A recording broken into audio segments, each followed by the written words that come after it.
ولکم نصف ما ترک ازواجکم او تاسو لرا نیم هغه مال دی ما ترکه چې پرېږدي هغې لره ازواجکم بیبیانې ستاسو ان لم یکن لهن ولد که چېرې نه و دوی لره اولاد. ما ویل اول صورت همدا و ښځه مړه شوه بچي نشته دی او خاوند ته میراث پاتې دی نو نیم پکې دا اخلي. فان کان لهن ولد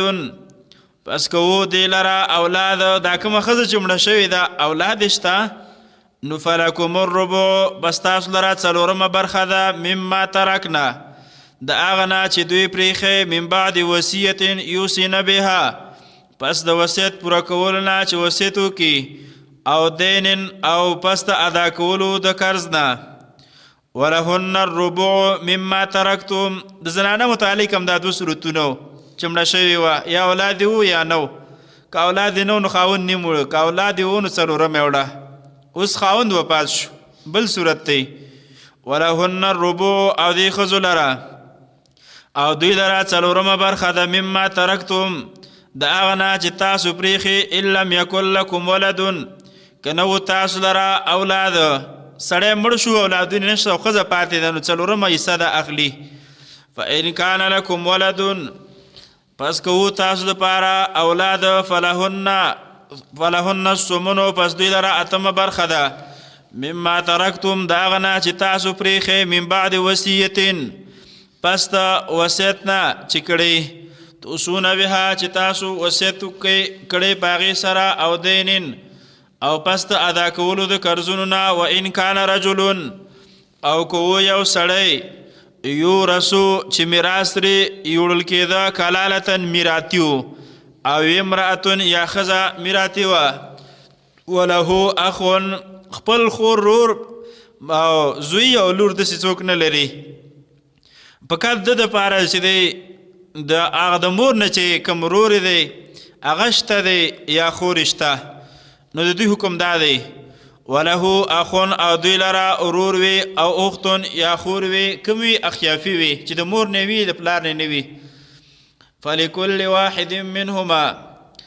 پس د هر یو د دوی نه اخیافي ما همدا وي ما کان من الام دون الاب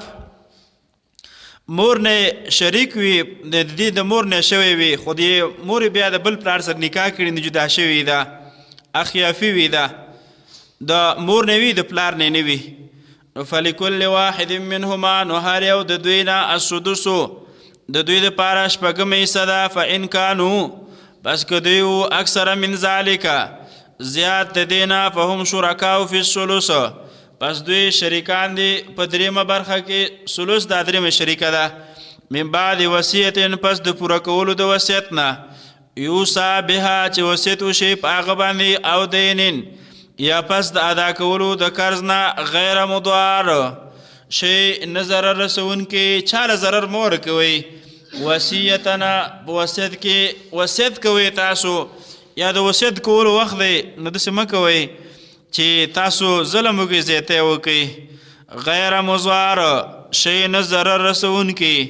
وصیتا من الله دا کلک حکم دی د الله د طرفه والله علیم حلیم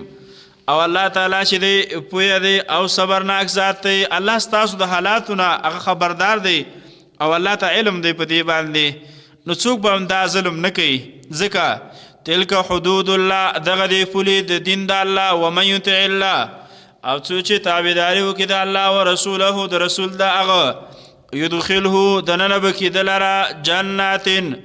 جنتونو باغونو ته تجري من تحتها الانهار چې بهیږي به لاندې د هغې نه ولې همیشه ولې به بهترین ولې به روانې خالدین فیها چې همیشه به یې په هغې کې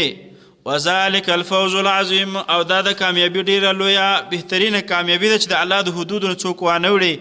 او د الله په حدودو کې پاتې شي.